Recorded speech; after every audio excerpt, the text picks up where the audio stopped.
Hi, my name is Christina Laughbon, and the purpose of this presentation is to show you how to assemble a Jump Math Teacher's Resource Guide. You will need two 3-inch binders, one 1.5-inch binder to insert your current teaching units, and a couple of sets of binder dividers.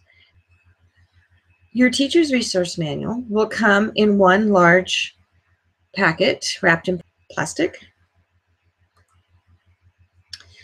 It will come with 2 covers for each of your binders, and it will also come with a spine label to insert in the spine of your binder so you can find it easily on your bookshelf.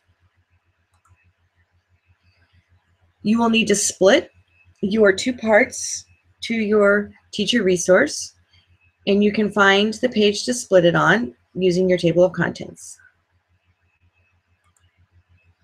Put your sections into the appropriate binder, part 1 and part 2. You will notice on the table of contents that on part 1, you will have an introduction section that's quite extensive in that it explains the features of the teacher's guide. It has a mental math section, and it also has how to give a lesson plan and terminology that Jump Math uses. At the end of the introduction section, you'll find a table of contents for your student books for part 1 and part 2. And then you'll see that each unit is labeled, and that at the very end, you'll find generic Blackline Masters, and then your assessment and practice student book answer keys, along with your quizzes and tests and their answer keys. Same with the contents for part 2, except that it just doesn't have the introduction section.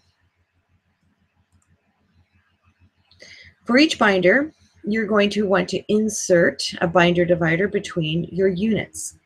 Then label your units according to the annotated contents, which again is located at the end of part 1 in the introduction.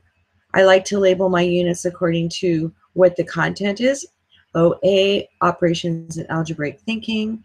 Kindergarten is the level, and it's lessons 13 through 24, and it happens to be Unit 8. I like to put my lessons there so I know immediately how many days are involved with that unit, and that helps me determine my pacing guide. So at the end of part 1 and part 2 of your teacher resource binder, you'll also want to label your generic Blackline Masters and your answer keys for your assessment and practice student book and the quizzes and tests.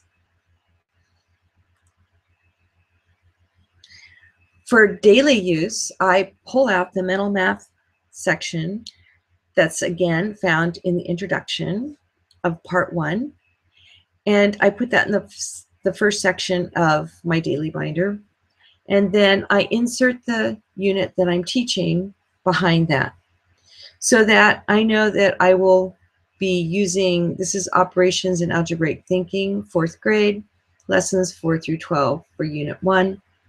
When I'm done teaching that unit, I simply take out that section, put it back into my binder, and pull out my next unit of study. If you have any questions, contact me through email. I'd love to hear any ideas that you might have, as well as putting together and using your teacher's resource. Thank you.